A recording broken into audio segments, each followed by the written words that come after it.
আসসালামু আলাইকুম প্রিয় শিক্ষার্থীবৃন্দ, টেকনিক ইজি এডুকেশনের পক্ষ থেকে তোমাদের সবাইকে আমন্ত্রণ জানাচ্ছি এসএসসি 2025 সালের শিক্ষার্থীদের জন্য অনুষ্ঠিত একটি ফ্রি লাইভ ক্লাসে। সবাইকে শুভ সকাল। আশা করি যে যেখানেই আছো ভালো আছো, সুস্থ আছো ও টেকনিক ইজি এডুকেশনের পাশেই আছো। আজকের এই লাইভ ক্লাসে আমরা আলোচনা করব আমাদের ইউনিট 10 লেসন 3 প্রীতিলতা ওয়াদেদারের গল্পটি নিয়ে। প্রীতিলতা ওয়াদেদার যে স্বপ্ন ছিল এবং সেই যে স্বপ্ন সত্যি করার জন্য কি কি করেছে সেগুলো আজকে আমরা জানবো। তাই শিক্ষার্থীরা দেরি না করে দ্রুত ক্লাসে জয়েন করে ফেলবে। জয়েন করে আমাকে জানিয়ে দিবে ক্লাসটি ক্লিয়ারলি দেখা যাচ্ছে কিনা ও শোনা যাচ্ছে কিনা, কে কোথা থেকে জয়েন করছো, কেমন আছো। এবং তার পাশাপাশি ক্লাসটি শেয়ার করে দিতে হবে। কমেন্ট বক্সে নিজের বন্ধু বান্ধবীদেরকে মেনশন করতে হবে। বেশি বেশি করে ক্লাস শেয়ার করতে হবে।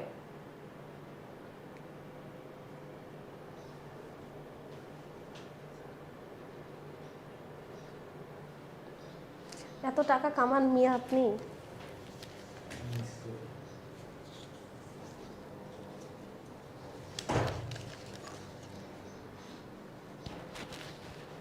ওকে, ওয়ালাইকুম আসসালাম মারহাম।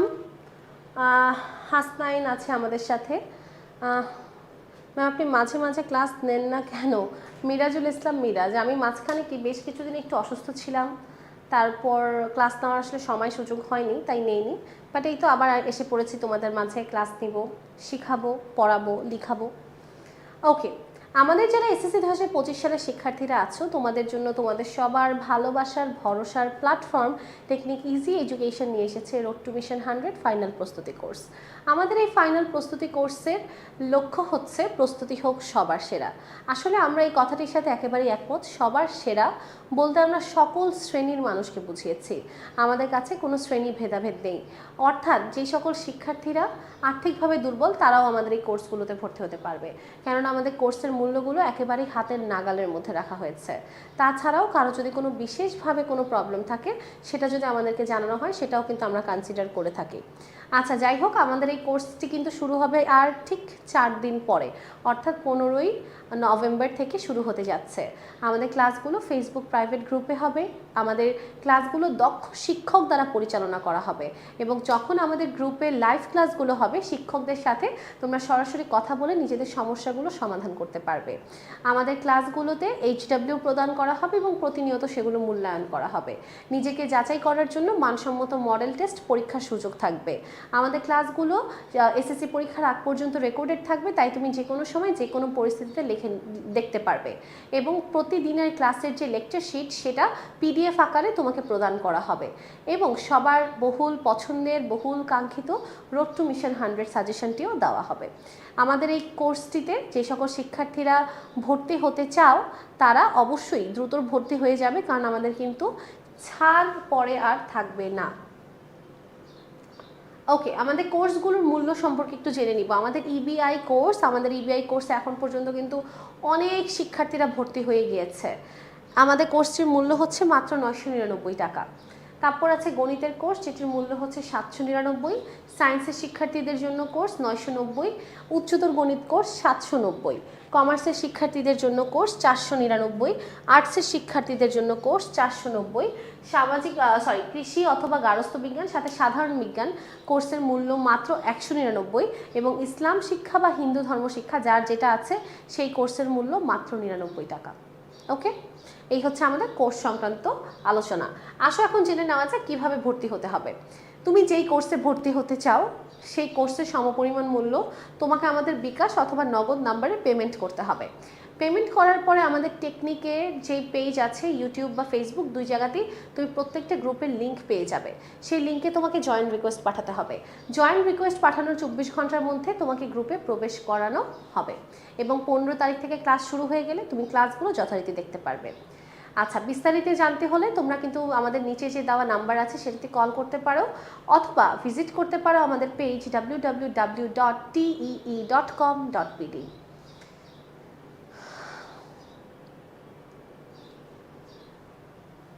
আমরা আর কোনো কোর্স চালু করব না। এসএসসি পিছিয়ে দেখ, এসএসসি আগিয়ে দেখ, আমাদের কোনো যায় আসে না। আমাদের একটা কোর্স ফাইনাল প্রস্তুতি কোর্স, এই কোর্সের পরে আর কোনো কোর্স আসবে না। তোমরা যারা যারা ভর্তি হওনি দ্রুত ভর্তি হও, কারণ তোমরা ভাবতে পারো যে এসএসসি পরীক্ষা পিছিয়ে দিচ্ছে এখন কেন আমি ভর্তি হব কোর্সে। না, এখন থেকেই তোমাকে প্রিপারেশন দিয়ে প্রস্তুত থাকতে হবে।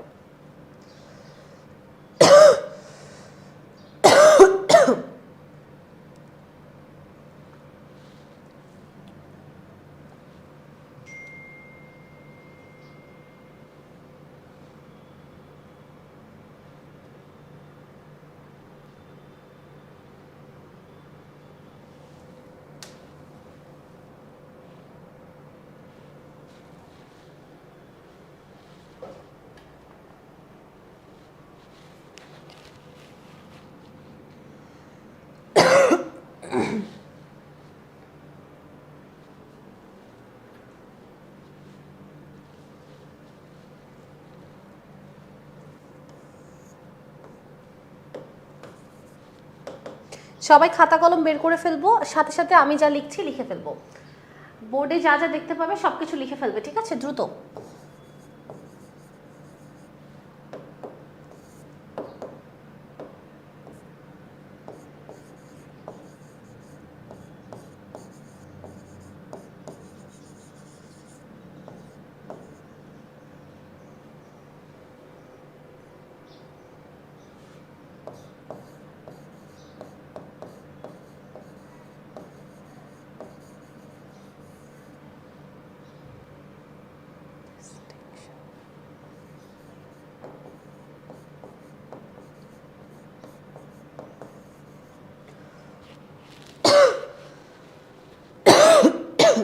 সরি।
ওকে, লিখে ফেলবো সবাই। প্রথম শব্দটি লিখেছি মেরিটোরিয়াস মানে মেধাবী, ফিলোসফি মানে দর্শনশাস্ত্র, ডিস্টিংশন মানে সম্মান বা কৃতিত্ব, অ্যাক্টিভিস্ট মানে কর্মী, ডিসক্রিমিনেশন মানে ভেদাভেদ, আর কলোনিয়াল মানে হচ্ছে ঔপনিবেশিক।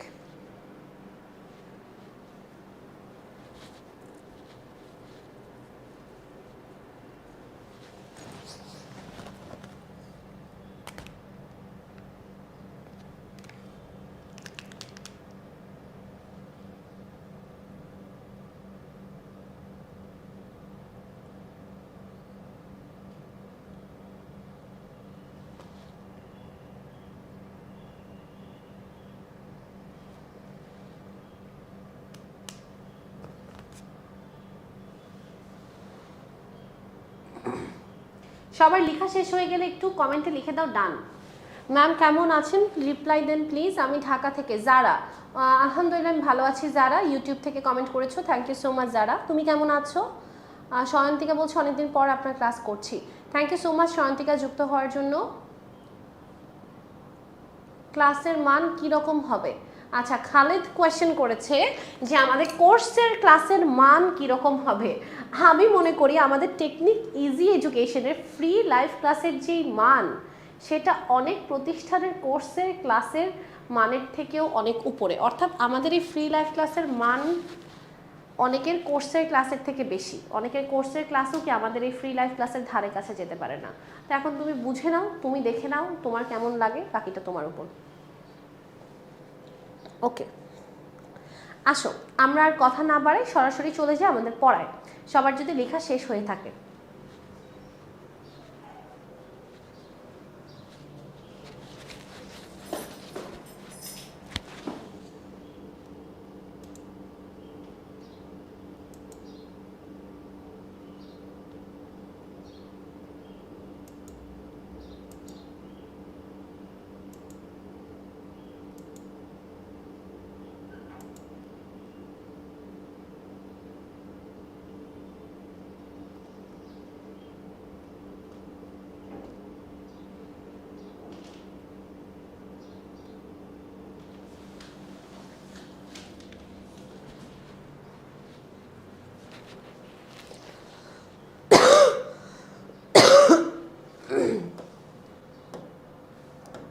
খেয়াল করব আমাদের এই প্যাসেজটির নাম হচ্ছে ড্রিম, মানে স্বপ্ন। প্রীতিলতার কিছু স্বপ্ন ছিল, সেই স্বপ্নগুলোকে একটু দেখি।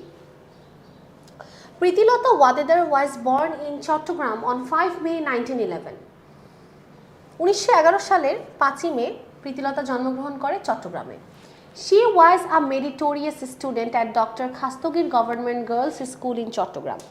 অর্থাৎ ডক্টর খাস্তগীর সরকারি বালিকা বিদ্যালয় চট্টগ্রামের এবং ইডেন কলেজের প্রীতিলতা একজন মেধাবী শিক্ষার্থী ছিল। She graduated in philosophy with distinction from Bethune college in Kolkata. কলকাতার বেথুনে কলেজ থেকে প্রীতিলতা ফিলোসফি বা দর্শন শাস্ত্রে কৃতিত্বের সাথে গ্র্যাজুয়েশন বা স্নাতকোত্তর পাশ করে।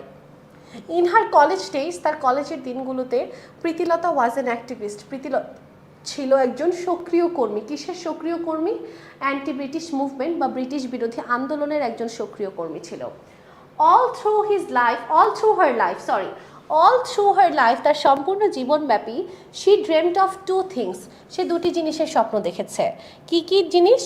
আ সোসাইটি উইদাউট জেন্ডার ডিসক্রিমিনেশন, অর্থাৎ সে এমন একটা সমাজ চেয়েছে যেখানে নারী পুরুষের মধ্যে কোনো ভেদাভেদ থাকবে না। And her motherland free from British colonial rule, এবং সে স্বপ্ন দেখেছে যে তার মাদারল্যান্ড বা তার মাতৃভূমি ব্রিটিশ কলোনিয়াল রুল বা ব্রিটিশ ঔপনিবেশিক শাসন থেকে রক্ষা পাবে। তাহলে প্রীতিলতার কি স্বপ্ন ছিল? দুইটা। একটা, যে নারী পুরুষের মধ্যে কোনো ভেদাভেদ থাকবে না, এবং তার দেশ ব্রিটিশ ঔপনিবেশিক শাসন থেকে রক্ষা পাবে। এই দুইটাই কি তার স্বপ্ন ছিল। ফার্স্ট প্যারাগ্রাফটা সবাই বুঝতে পেরেছি। প্রীতিলতার আর্লি লাইফ, অর্থাৎ প্রীতিলতার লেখাপড়াও জানলাম। প্রীতিলতার কলেজ ছিল ইডেন কলেজ, স্কুল ছিল খাস্তগীর গভর্নমেন্ট গার্লস স্কুল, এবং সে অ্যান্টি ব্রিটিশ মুভমেন্টে যোগদান করে ছোটবেলা থেকে, এবং তার দুটি স্বপ্ন ছিল, স্বপ্নগুলো তো আমরা জানলাম। ওকে, আসো আমরা এর পরের প্যারাগ্রাফে যাব। কিছু শব্দ লিখবো।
রেভলিউশনারি শব্দের অর্থ হচ্ছে বিপ্লবী। নটোরিয়াস মানে হচ্ছে কুখ্যাত। এন্ট্রেন্স মানে হচ্ছে প্রবেশদ্বার বা প্রবেশ মুখ। রেইড মানে হচ্ছে আক্রমণ।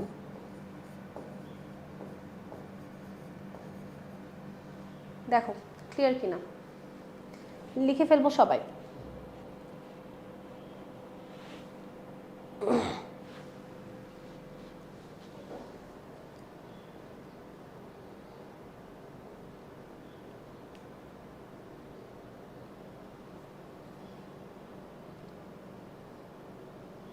Thank you so much Lipika.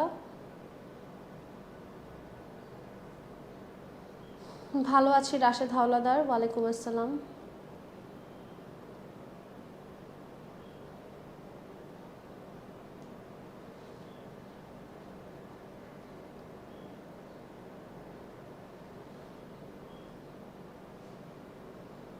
লেখা শেষ সবার? ওকে, আসো আমরা দেখি কি বলছে। বলছে সো এখন যেহেতু তার দুটি স্বপ্ন ছিল, তার দুটি স্বপ্ন থাকার কারণে তাই সে কি করলো, she decided to fight against the British rule. তাই সে সিদ্ধান্ত নিল যে সে ব্রিটিশ শাসনের বিরুদ্ধে লড়াই করবে। সুন আফটার, তার ঠিক পরে Pritilata became the head teacher of Nandankanan Aparnacharan school in Chittagong. সে নন্দনকানন অপর্ণচরণ বিদ্যালয়ের হেড টিচার বা প্রধান শিক্ষক হিসেবে যুক্ত হয়। তাহলে অ্যাজ এ প্রফেশন বা by profession she was a teacher, সে একজন শিক্ষক ছিল পেশাগত দিক থেকে।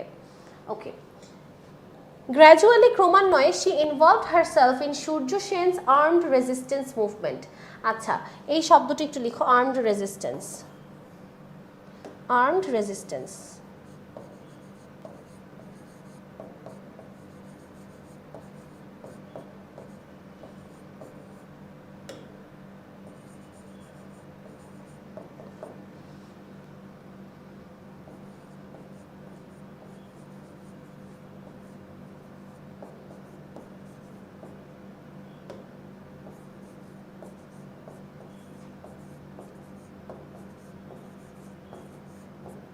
ওকে, সশস্ত্র প্রতিরোধী আন্দোলন, আর্মড রেজিস্ট্যান্স মানে হচ্ছে সশস্ত্র প্রতিরোধী আন্দোলন, সশস্ত্র প্রতিরোধী আন্দোলন। আচ্ছা, তাহলে কি দাঁড়ালো? গ্র্যাজুয়ালি ক্রমান্বয়ে শি ইনভলভড হারসেলফ, সে নিজেকে যুক্ত করলো সূর্য সেনের আর্মড রেজিস্ট্যান্স মুভমেন্ট বা সশস্ত্র প্রতিরোধী আন্দোলনে। সূর্য সেন কে ছিল? Surya Sen was a famous anti British movement organizer. সে ছিল একজন বিখ্যাত ব্রিটিশ বিরোধী আন্দোলনের সংগঠক। সে কে ছিল? ব্রিটিশ বিরোধী আন্দোলনের সংগঠক। And revolutionary activist in Chattogram area at that time, এবং সেই সময় চট্টগ্রাম এরিয়ার একজন বিপ্লবী কর্মী ছিল কে? একজন বিপ্লবী কর্মী ছিল সূর্য সেন। আচ্ছা, In 1932 1932 সালে Surya Sen planned an attack on the Pahartali European club. 1932 সালে সূর্য সেন চিন্তা করলো যে সে পাহাড়তলি ইউরোপিয়ান ক্লাবে আক্রমণ করবে। The club was well known for its notorious sign at its entrance, এবং এই ক্লাবটা কুখ্যাত ছিল, খুবই সুপরিচিত ছিল। কেন? কেননা এটার প্রবেশদ্বারে একটা কুখ্যাত চিহ্ন ছিল। এটার প্রবেশদ্বারে কি ছিল? একটা কুখ্যাত চিহ্ন ছিল। আচ্ছা, কুখ্যাত চিহ্নটা কি ছিল? Dogs and Indians are not allowed.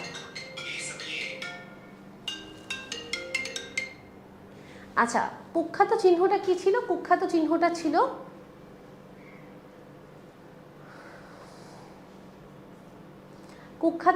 ছিল যে ডগস আর ইন্ডিয়ানস নট অ্যালাউড, কুকুর এবং ভারতীয়রা প্রবেশ করতে পারবে না। ওই সময় তো আমরাও ভারতীয় ছিলাম, অর্থাৎ বলা হচ্ছে যে কুকুর আর আমরা কি, আমরা সেম, এটাই বোঝাতে চেয়েছে যে কুকুরদের সাথে ভারতীয়দের তুলনা করেছে। আচ্ছা, Surya Sen assigned Pritilata to lead a team of 10 to 12 man to attack the club. Surya Sen 10 থেকে 12 জন পুরুষের একটা দল গঠন করলো এবং সেই দলের নেতৃত্ব দিল প্রীতিলতার কাছে। কেন? যে তারা যেন ওই পাহাড়তলি ইউরোপিয়ান ক্লাবটাকে আক্রমণ করতে পারে।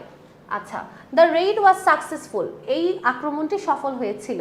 But Pritilata dressed as a man fail to get out of the club, কিন্তু প্রীতিলতা যেহেতু একটা পুরুষ সেজে গিয়েছিল আক্রমণ করতে, তাই সে ওই ক্লাব থেকে বের হয়ে আসতে পারেনি। She committed suicide by taking potassium cyanide to avoid arrest. গ্রেফতারের হাত থেকে বাঁচার জন্য প্রীতিলতা পটাশিয়াম সায়ানাইড খেয়ে আত্মহত্যা করে। শি প্রুভ দ্যাট, সে প্রমাণ করে যে women can work like men, যে মহিলারা পুরুষদের সমান কাজ করতে পারে। শি অলসো প্রুভ দ্যাট, সে আরও প্রমাণ করে যে women too needed to be prepared to sacrifice their lives for the freedom from the British colonial rule।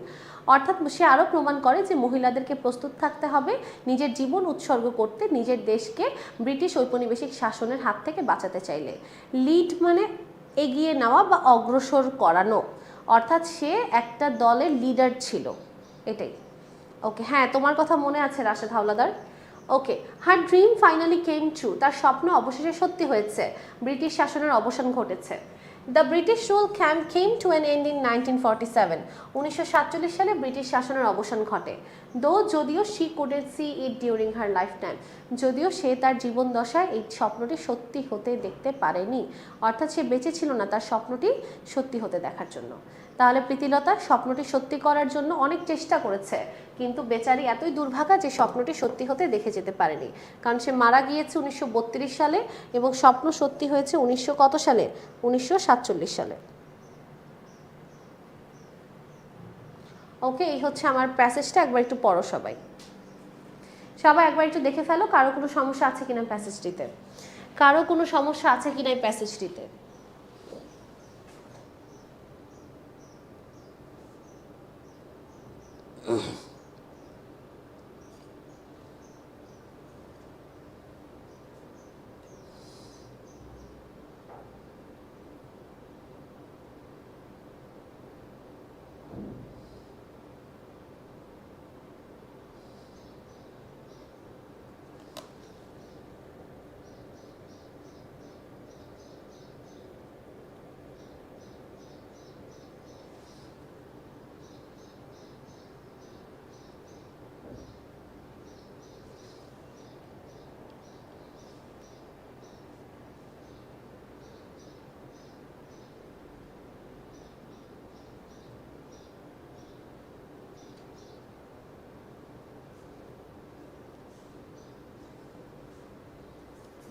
Okay everyone, সবাই বলছে ক্লিয়ার, কারো কোনো সমস্যা নেই।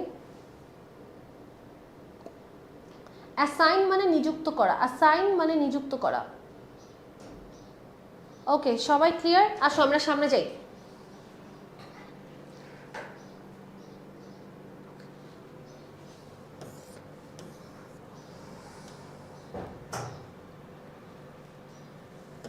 প্রীতিলতা's ড্রিম ওয়াজ ড্যাশ, প্রীতিলতার যে স্বপ্ন ছিল এটা কেমন ছিল? প্রীতিলতা's ড্রিম ওয়াজ ড্যাশ, প্রীতিলতার যে স্বপ্ন ছিল এটা কেমন ছিল? আচ্ছা দেখো, নোবেল, নোবেল মানে কি মহৎ স্বপ্ন ছিল। মিন, মিন মানে হচ্ছে স্বার্থপর। না, স্বপ্নটা স্বার্থপর ছিল না। অর্ডিনারি, সাধারণ স্বপ্ন ছিল না। ফ্যান্টাস্টিক না, অ্যান্সার হচ্ছে নোবেল। নোবেল মানে কি একটা মহৎ স্বপ্ন ছিল। সুন আফটার মানে ঠিক এর পরেই। প্রীতিলতা ফট against the British rule, Pritilata British শাসনের বিরুদ্ধে লড়াই করেছে। টু ড্যাশ, কেন লড়াই করেছে? টু এন্ড দ্য কনফ্লিক্ট, দ্বন্দ্ব মেটানোর জন্য না, আন্দোলন থেকে এড়িয়ে যাওয়ার জন্য না। অ্যান্সার হচ্ছে free the country from British domination, অর্থাৎ ব্রিটিশ শাসনের হাত থেকে নিজের দেশকে রক্ষা করার জন্য সে ব্রিটিশদের বিরুদ্ধে লড়াই করেছে।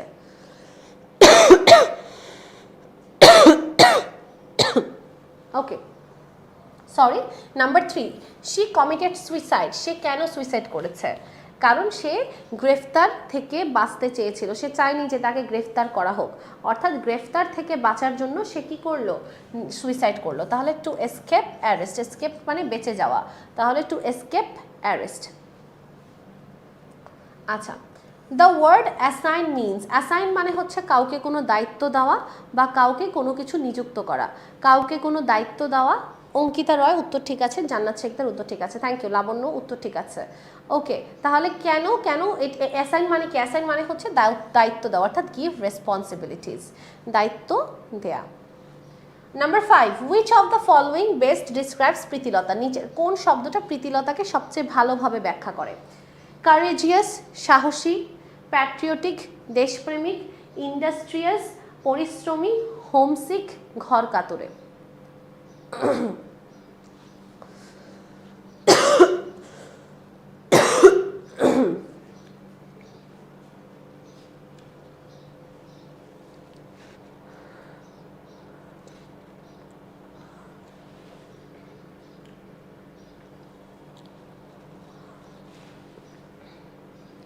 ওকে উত্তর ঠিক আছে অঙ্কিতা, লাবণ্য, অ্যান্সার হচ্ছে 2 নাম্বারটা, অর্থাৎ প্যাট্রিয়টিক, দেশপ্রেমিক। শি হ্যাড ড্যাশ ড্রিমস, তার কয়টা ড্রিম ছিল? 1 2 3 4, অবশ্যই 2টা স্বপ্ন ছিল, ডিরেক্টলি প্যাসেজে বলা আছে। When did Surya Sen plan to attack the Pahartali European club, কত সালে সূর্য সেন সিদ্ধান্ত নিল যে তারা পাহাড়তলি ইউরোপিয়ান ক্লাবে আক্রমণ করবে? প্যাসেজে বলাই আছে 1932 সালে। এই হচ্ছে আমাদের 7টা এমসিকিউ। সবাই দেখো তো এমসিকিউগুলো ক্লিয়ার কিনা, কারো কোনো সমস্যা আছে কিনা।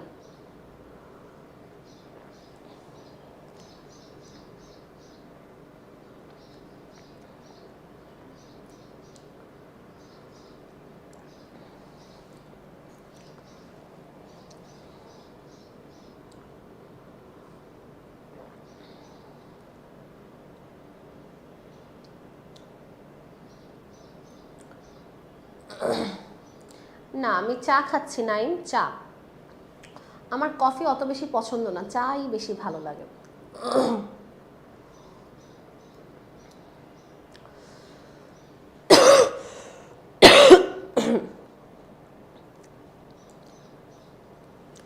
এটা কোন বোর্ড আমি বলতে পারছি না, এটা কোন বোর্ড আমার মনে নেই।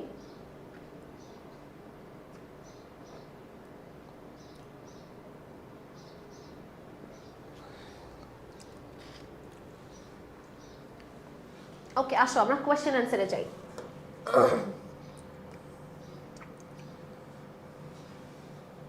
আচ্ছা প্রথম প্রশ্ন, when was Pritilata associated with the anti British movement, Pritilata কবে ব্রিটিশ বিরোধী আন্দোলনের সাথে যুক্ত হয়েছিল? অ্যাসোসিয়েটেড মানে যুক্ত হওয়া।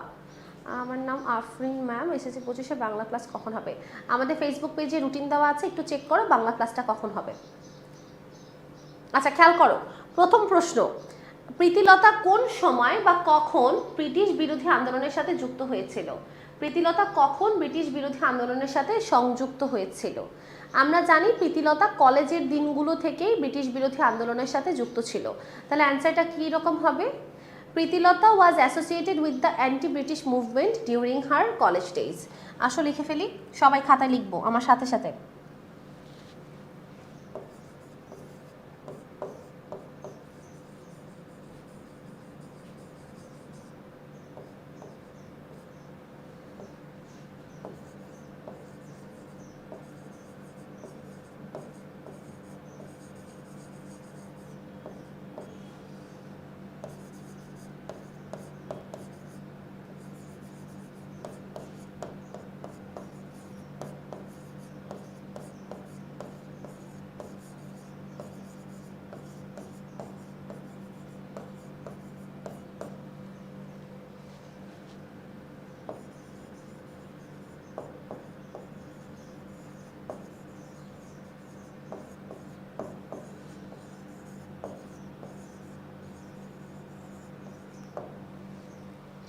ওকে, তাহলে অ্যান্সার কি দাঁড়ালো? প্রীতিলতা যুক্ত ছিল ব্রিটিশ বিরোধী আন্দোলনের সাথে ডিউরিং হার কলেজ ডেজ বা কলেজের দিনগুলোতে। ঠিক আছে, হ্যাঁ, ফ্রম হার কলেজ ডেজ এটাও বলতে পারো, সমস্যা নেই। এটা হচ্ছে আমাদের ফার্স্ট কোয়েশ্চেনের অ্যান্সার। ওকে, আশা করি এটা বুঝতে পেরেছি। Second question, what does Pritilata's activity prove? আচ্ছা, প্রীতিলতার কাজ কি প্রমাণ করে? What does Pritilata's activity prove? প্রীতিলতার কাজ কি প্রমাণ করে বলো তো? প্রীতিলতার কাজের মাধ্যমে কি প্রমাণিত হয়? এক নম্বরটা যদি সবাই বুঝে থাকি কমেন্টে লিখো এ ডান।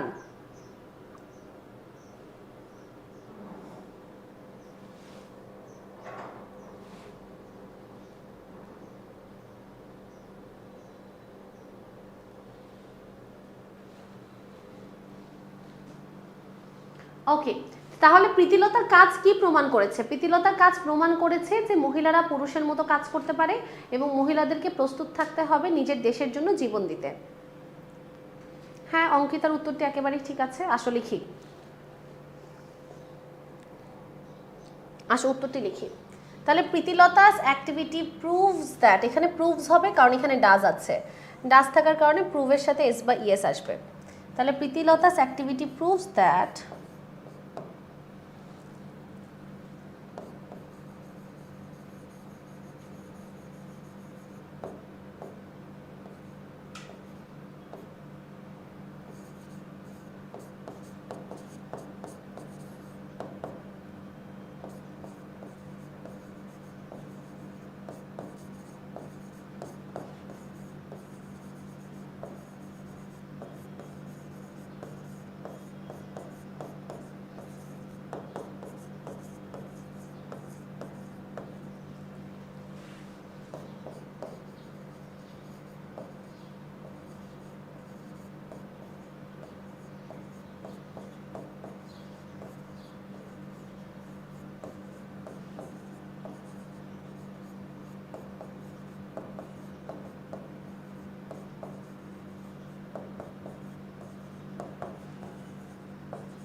ওকে, খেয়াল করো উত্তরটি কি লিখেছি। উত্তরটিতে লিখেছি যে প্রীতিলতাস অ্যাক্টিভিটি প্রুভস দ্যাট, প্রীতিলতার কাজ প্রমাণ করে যে women can work like men, যে মহিলারা পুরুষের সমান কাজ করতে পারে। আবার প্যাসেজে বলাই ছিল যে they need to be prepared to sacrifice their lives for the sake of their motherland, এবং তাদেরকে প্রস্তুত থাকতে হবে নিজের মাতৃভূমির জন্য, নিজের দেশের জন্য নিজেকে উৎসর্গ করতে হলে, নিজের মাতৃভূমির জন্য, নিজের দেশের জন্য নিজেকে উৎসর্গ করতে হলে। বোর্ডগুলো দেখা যাচ্ছে না পরিষ্কার, ক্লিয়ারলি দেখা, কেন আমাদের এখানে তো ক্লিয়ারলি দেখা যাচ্ছে। একটু দেখেন তো লিমন ভাই।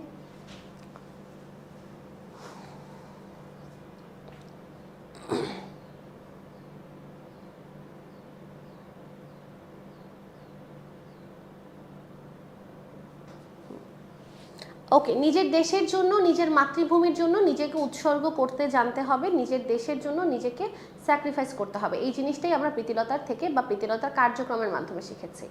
এক্সাম আজকে শেষ, কি আনন্দ। আসলেই ভাই, ছোটোবেলায় যেদিন এক্সাম শেষ হয়, শুধু ছোটোবেলায় না এখনও, যেই দিন এক্সাম শেষ হয় সেদিন এত আনন্দ লাগে, মানে সেম অ্যাজ ঈদ, ঈদের আনন্দের মতো লাগে। ওকে, আসো আমরা সিতে যাই। সি নাম্বারটা একটু দেখি।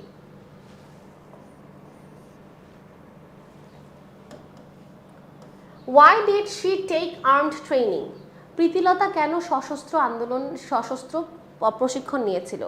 প্রীতিলতা কেন সশস্ত্র প্রশিক্ষণ নিয়েছিল বলো তো? প্রীতিলতা কেন সশস্ত্র প্রশিক্ষণ নিয়েছিল? মনে আছে তোমাদের? আমরা একটু আগেই পড়লাম যে প্রীতিলতা কেন সশস্ত্র প্রশিক্ষণ নিয়েছিল, বলো তো সবাই।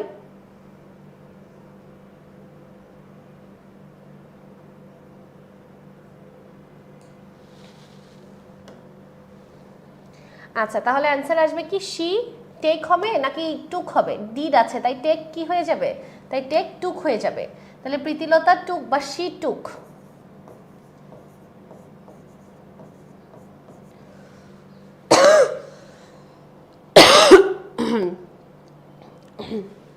প্রীতিলতা কি নিয়েছিল? Armed training. তাহলে she took armed training.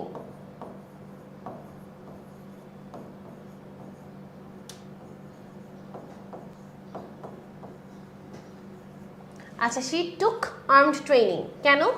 Because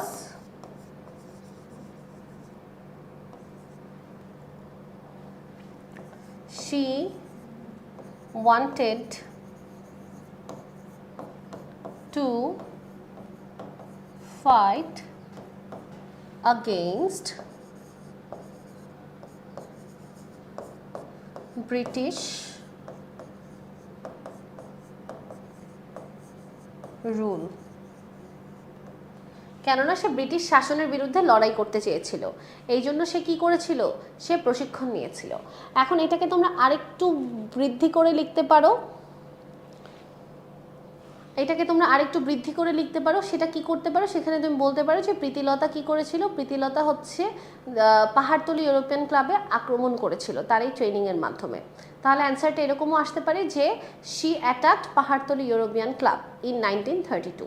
এটাও লিখে দিতে পারো যে শি অ্যাটাকড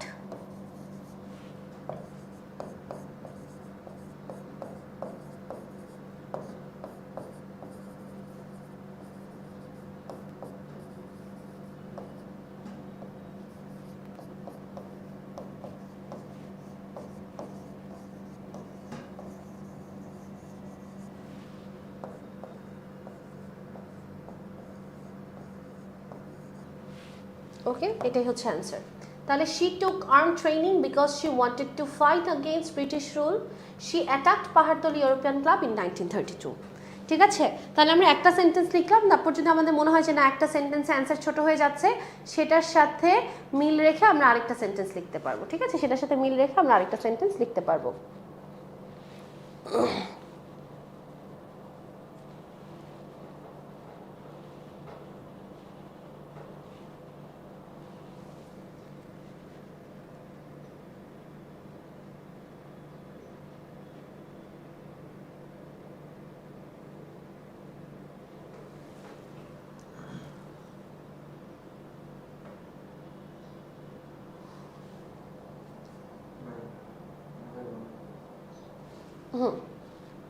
হ্যাঁ, লেসন 3 অনেক ইম্পর্টেন্ট।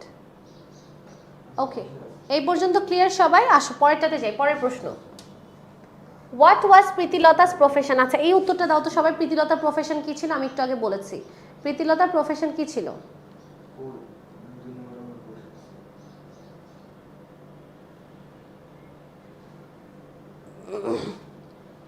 বলো, প্রীতিলতার প্রফেশন কি ছিল? এটা একটু আগে আমি বলেছি, থ্যাংক ইউ সো মাচ তুলনা।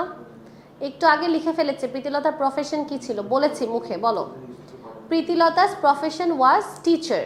প্রীতিলতাস প্রফেশন ওয়াজ টিচার। সরি, এখন প্রফেশন তো টিচার হয় না, প্রফেশন হচ্ছে টিচিং।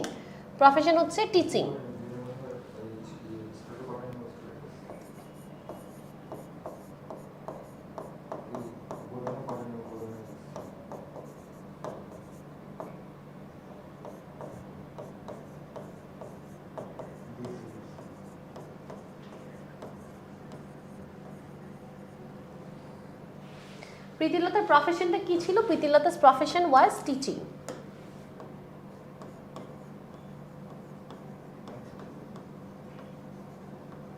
আচ্ছা কিভাবে টিচিং ছিল?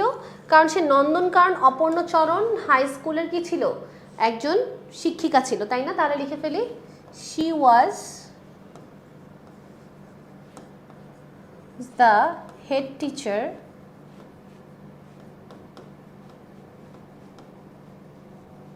অফ নন্দনকানন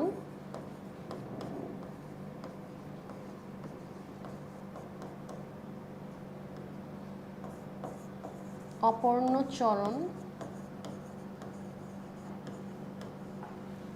স্কুল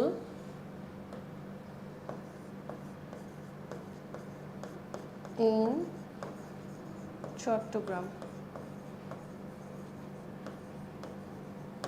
ওকে, এই হচ্ছে অ্যান্সার। তাহলে প্রীতিলতা's profession was teaching and she was the teacher, head teacher of Nandankanan Aparnacharan school in Chittagong. সবাই যদি বুঝে থাকি ডি নাম্বার, তাহলে কমেন্টে লিখবো D done.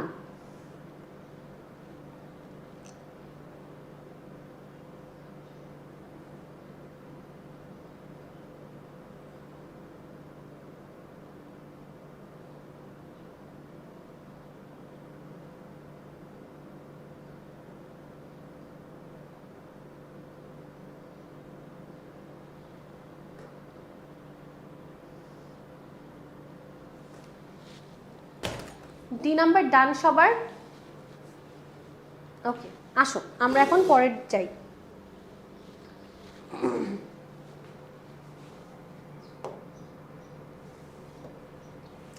and the last one number 5 কি বলছে একটু দেখবো।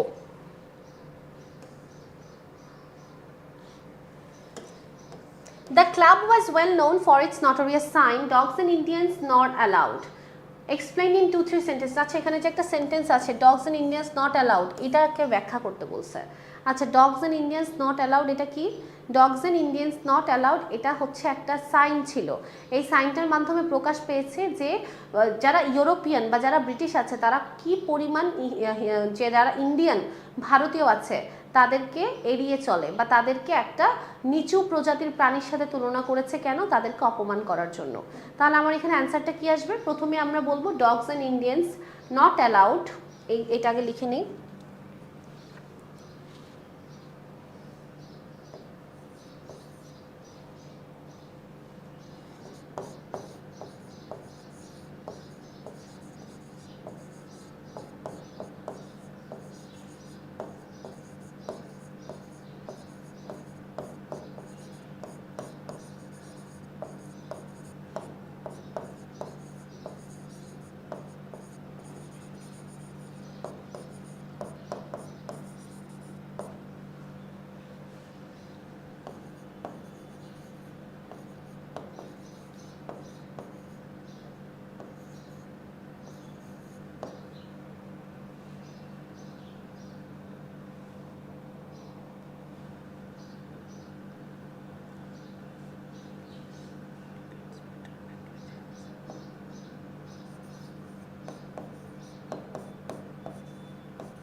ওকে, খেয়াল করবো। Dogs and Indians not allowed, এটা দিয়ে কি বুঝাইছে, এটা দিয়ে কি নির্দেশ করেছে? Indicates bitter negligence of British towards the Indians, এটা দিয়ে নির্দেশ করা হয়েছে, বিটার মানে তিক্ত, তিক্ত কি, নেগলিজেন্স মানে কাউকে এড়িয়ে চলা বা কাউকে অপমান করা। কারা করেছে? ব্রিটিশরা। টুয়ার্ডস কাদেরকে? The Indians, toward Indians. আচ্ছা, ব্রিটিশ ডিমিন্ড ইন্ডিয়ান্স, ডিমিন মানে কি, ছোট করেছে। ব্রিটিশরা ইন্ডিয়ানদেরকে ছোট করেছে by comparing with an inferior animal like dog, অর্থাৎ একটা নিচু প্রজাতির অ্যানিমাল বা একটা নিচু প্রজাতির প্রাণী, তা আবার কুকুরের মতো একটা প্রাণীর সাথে তুলনা করে কি করেছে? তুলনা করে আমাদেরকে ডিমিন বা অপমান করেছে, নিচু করেছে। And this evoked anger among the Indians. Evoked মানে কি? ইভোকড মানে হচ্ছে তুলেছে, কি তুলেছে? অ্যাঙ্গার বা রাগ তুলেছে, কাদের মধ্যে? ইন্ডিয়ানস বা ভারতীয়দের মধ্যে। ওকে, the passage says this to show how badly the British rulers treated the Indians. They never missed the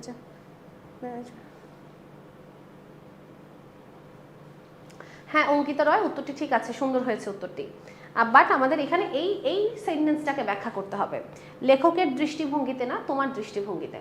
আচ্ছা যাই হোক, 5 নম্বর প্রশ্নটা বুঝতে পারলে সবাই কমেন্ট বক্সে লিখো ডান, সবাই কমেন্ট বক্সে লিখো ডান। 5 নম্বর প্রশ্নটা বুঝতে পারলে কমেন্ট বক্সে লিখো ডান।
ডান মিস, ডান ডান ডান, সবাই ক্লিয়ার? আচ্ছা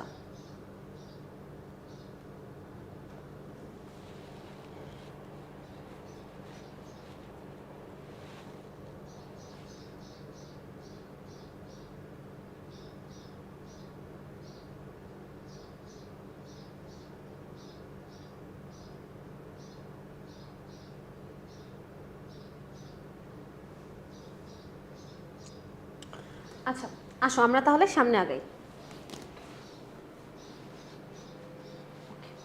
আমরা সামনে যেটা করব সেটা হচ্ছে কিছু fill in the blanks practice করি এখান থেকে। আসো,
ওকে, আসো আমরা একটু প্যাসেজ দেখবো, ফিশ পপুলেশন।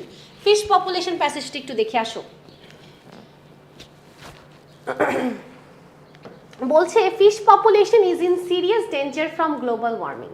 ফিশ পপুলেশন বা মাছের জনসংখ্যা গ্লোবাল ওয়ার্মিং বা বৈশ্বিক উষ্ণায়নের কারণে বিশাল একটা ঝুঁকি বা হুমকির মুখে আছে। Climate change is increasing the water temperature in the rivers, lakes and seize.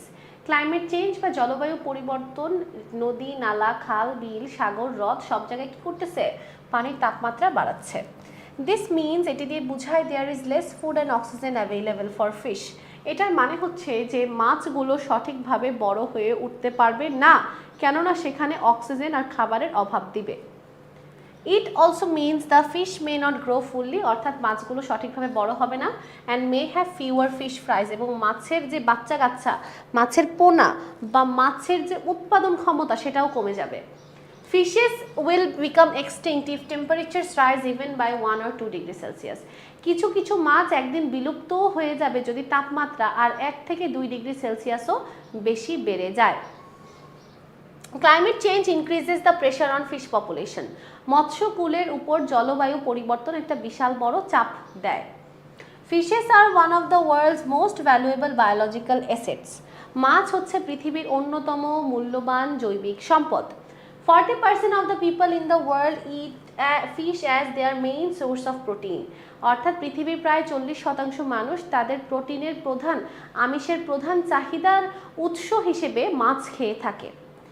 If we fail to reduce greenhouse gas emissions, আমরা যদি গ্রিনহাউস গ্যাস নিঃসরণের হার কমাতে ব্যর্থ হই, we will increase the pressure on fish, আমরা মাছের উপরও চাপ বৃদ্ধি করব।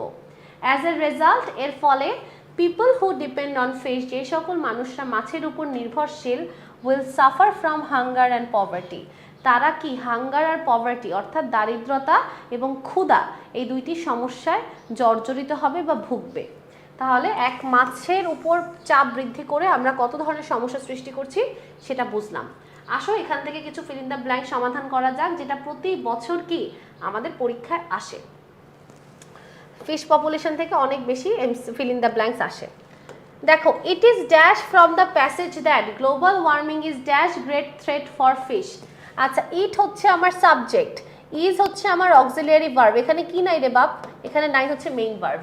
তাহলে এখানে যদি মেইন ভার্ব দিতে চাই আমরা বলতে পারি না যে it is clear from the passage, বলতে পারি না যে it is clear from the passage. এটা প্যাসেজ থেকে পরিষ্কার, প্যাসেজ থেকে এটা পরিষ্কার। হ্যাঁ লাবণ্য আক্তার, একদম উত্তর ঠিক আছে, থ্যাংক ইউ সো মাচ। এটা প্যাসেজ থেকে পরিষ্কার যে global warming is dash great threat. দেখো, ইজ হচ্ছে একটা অক্সিলিয়ারি ভার্ব, গ্রেট হচ্ছে একটা অ্যাডজেক্টিভ, থ্রেট হচ্ছে একটা নাউন। তোমাদের মনে আছে অ্যাডজেক্টিভ আর নাউন এরকম থাকলে এর আগে কি বসে? আর্টিকেল। মনে করে দেখো, article plus adjective plus noun, এটা একটা স্ট্রাকচার। তাহলে আর্টিকেল যদি এখানে বসাতে চাই কি বসাবো? অবশ্যই আ বসাবো, কারণ কনসোনেন্ট আছে। তাহলে আ। It is clear from the passage that global warming is a great threat for fish population. Dash global warming, food production and oxygen dash in water decreases. আচ্ছা দেখো, ড্যাশ গ্লোবাল ওয়ার্মিং, অবশ্যই global warming এর কারণে, তাই না? Global warming এর কারণে। অর্নি, অথই, নাবিদ, নওরিন, সুবর্ণা, আফরিন, তুলনা সবার উত্তর ঠিক আছে। আচ্ছা 3 নম্বর উত্তরটা দাও তো। অঙ্কিতা রয় বলছে ডিউ টু। হ্যাঁ ঠিক আছে, ডিউ টু। অথবা বলতে পারি বিকজ অফ, অথবা বলতে পারি ফর, অথবা কি বলতে পারি? ফর। আমি ডিউ টু বললাম যে ডিউ টু গ্লোবাল ওয়ার্মিং, অর্থাৎ গ্লোবাল ওয়ার্মিং এর কারণে। গ্লোবাল ওয়ার্মিং এর কারণে কি হচ্ছে? ডিউ টু গ্লোবাল ওয়ার্মিং এর কারণে ফুড প্রোডাকশন, খাদ্য উৎপাদন, আর অক্সিজেন ড্যাশ ইন ওয়াটার ডিক্রিসেস। একটা জিনিস সবসময় মনে রাখবা, অ্যান্ডের আগে যা বসে অ্যান্ডের পরেও তা বসে। অ্যান্ডের আগে আছে একটা নাউন ফ্রেজ, তাহলে অ্যান্ডের পরেও হবে একটা নাউন ফ্রেজ। নাউন ফ্রেজ করার জন্য আমার এখানে একটা নাউন দেওয়া লাগবে। তাহলে নাউনটা কি হইতে পারে? যে খাদ্য প্রোডাকশন, খাদ্য উৎপাদন তো কমে, তার পাশাপাশি অক্সিজেনের কি কমে? অক্সিজেনের লেভেল কমে। অক্সিজেনের কি কমে? লেভেল কমে। Oxygen level in water decreases. তাহলে লিখে দিচ্ছি level. Number E, as a result, এর ফলে some fish may be extinct dash, কিছু মাছ কি হয়ে যাবে? সবসময় মনে রাখবা অবজেক্টের জায়গায় ফাঁকা থাকলে আমরা অ্যাডভার্ব বসাতে পারি। কি বসাতে পারি, অ্যাডভার্ব বসাতে পারি। তাহলে এখানে লিখতে পারি না সুন, যে অ্যাজ আ রেজাল্ট এর ফলে কিছু মাছ কি খুব দ্রুতই বিলুপ্ত হয়ে যাবে, উইল এক্সটিংক্ট সুন। হ্যাঁ সয়ন্তিকা, এসএসসিতেও আসার সম্ভাবনা আছে, খুবই গুরুত্বপূর্ণ এটা। দুঃখিত। ওকে, আসো পরে দেখি number 4।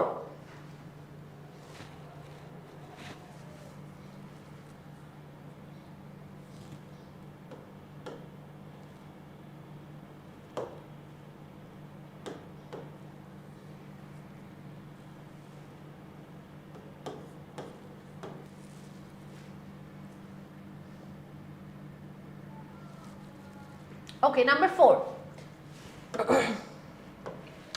Fish population is not free from the dash of climate change. Fish population অর্থাৎ মাছের জনসংখ্যা is not free, এটা মুক্ত নয়, from the dash of climate change। আচ্ছা, দা বলেছে আর অফ বলেছে, তাহলে আর্টিকেল আর প্রিপোজিশনের মাঝখানে জানি কি হয়, নাউন হয়। কি হয়, নাউন হয়। তাহলে from the dash of climate change আমরা বলতে পারি না from the danger of climate change, অর্থাৎ জলবায়ু পরিবর্তনের যে হুমকিগুলো আছে সেই হুমকি থেকে কি মাছও মুক্ত নয়, মাছও সেই হুমকির মধ্যে আসে। আচ্ছা, ডিউ ড্যাশ ক্লাইমেট চেঞ্জ, এই তো এখানে বুঝাই যাচ্ছে ডিউ টু, ডিউ টু এটা একটা অ্যাপ্রোপ্রিয়েট প্রিপোজিশন, অর্থাৎ আমাদের ডিউর পর অলওয়েজ টু বসে, যে ডিউ টু মানে কি কারণে, কিসের কারণে, ক্লাইমেট চেঞ্জের কারণে ওয়াটার টেম্পারেচার উইল ইনক্রিজ, পানির তাপমাত্রা বেড়ে যাবে, causing the dash of food and oxygen for fish. আবার দেখো সেম আর্টিকেল আর প্রিপোজিশনের মাঝে গ্যাপ আছে, তাহলে এখানে একটা নাউন হবে। তাহলে causing the dash of food and oxygen for fish, যখন আমার পানির তাপমাত্রা বাড়ে তখন অক্সিজেন আর খাদ্যের পরিমাণ কি হয়, কমে যায়। তাহলে কজিং দ্য, কমে যাওয়ার ইংলিশ কি, রিডিউস, কিন্তু রিডিউস তো দেওয়া যাবে না কারণ রিডিউস হচ্ছে ভার্ব, তাহলে আমার কি দিতে হবে, রিডাকশন।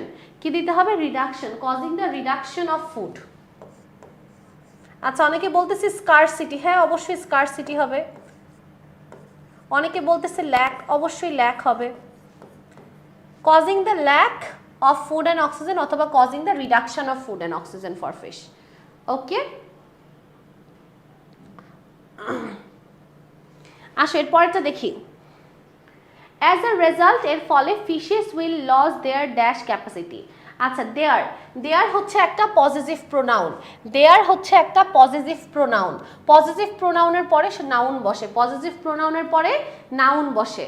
তাহলে আমার অ্যান্সারটা কি হবে, এই যে মাছের যখন অক্সিজেনের অভাব হবে, খাবারের অভাব হবে, fishes will lose their dash capacity, তারা তাদের কি ক্ষমতা হারিয়ে ফেলবে, তারা তাদের প্রজনন ক্ষমতা হারিয়ে ফেলবে। প্রজনন ক্ষমতার ইংলিশ হচ্ছে রিপ্রোডাকশন ক্যাপাসিটি অথবা ব্রিডিং ক্যাপাসিটি, রিপ্রোডাকশন ক্যাপাসিটি অথবা breeding capacity.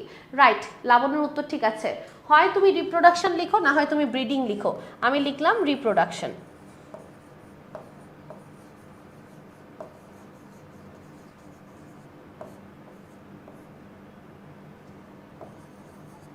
Number 5. Some of the fishes are on the dash of extinction. আচ্ছা, আবার দেখো সেম, দা মানে আর্টিকেল, অফ মানে প্রিপোজিশন, তাহলে মাঝখানে হবে নাউন। তাহলে some of the fishes are on the dash of extinction.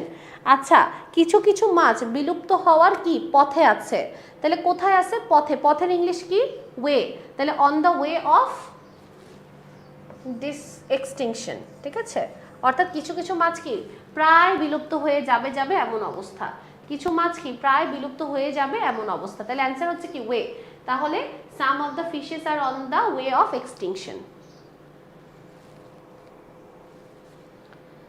Okay, এইটা ক্লিয়ার নাকি সবাই, একটু কমেন্ট করে জানাও তো।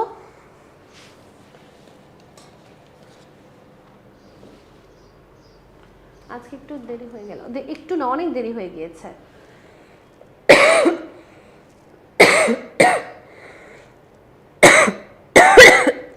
সরি।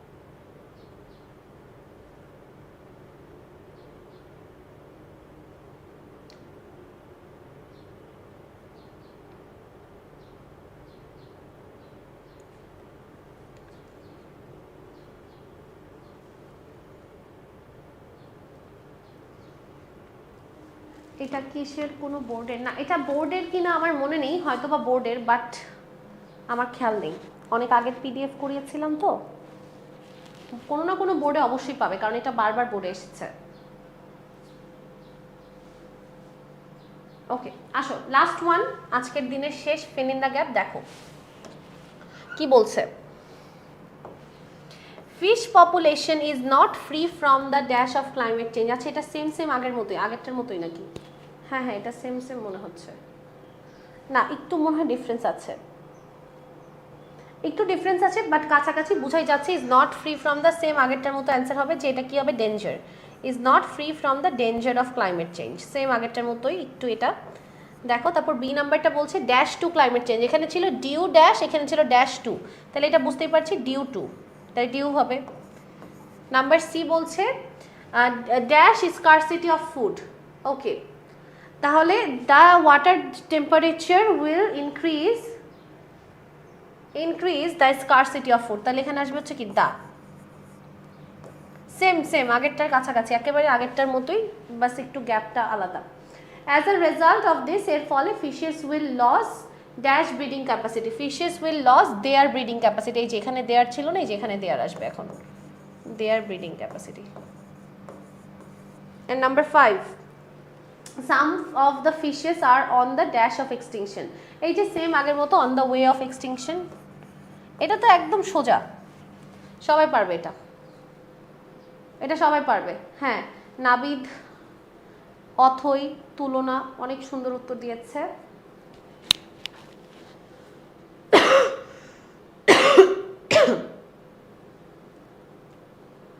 লাবণ্যর উত্তর ঠিক আছে।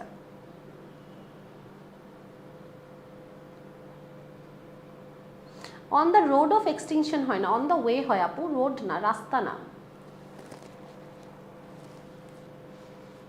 ওকে তাহলে আজকের ক্লাসে আমরা কি নিয়ে আলোচনা করলাম, আমরা প্রীতিলতার প্যাসেজটি পড়লাম, সেখান থেকে এমসিকিউ সমাধান করলাম, কোয়েশ্চেন অ্যান্সার লিখলাম, তারপর হচ্ছে আমরা ফিল ইন দ্য ব্ল্যাঙ্কসও করলাম, শব্দের অর্থও শিখলাম, তারপর আমরা ফিশ পপুলেশন প্যাসেজটি থেকে আমরা অনেকগুলো ফিল ইন দ্য গ্যাপ করলাম। তাহলে আজকের ক্লাসটি কি আমরা ওকে আশা করি আজকের ক্লাসটি আমরা সবাই এনজয় করেছি এবং যা পড়িয়েছি, যতটুকু পড়িয়েছি ভালোভাবে বুঝতে পেরেছি। আজকে আর নয়, আজকে এই পর্যন্তই। সবাইকে ক্লাসটিতে উপস্থিত থাকার জন্য অনেক অনেক ধন্যবাদ। পরবর্তী ক্লাসে আমন্ত্রণ জানিয়ে বিদায় নিচ্ছি। ততদিন পর্যন্ত সবাই ভালো থাকো, সুস্থ থাকো, টেকনিক ইজি এডুকেশনের পাশেই থাকো। আসসালামু আলাইকুম।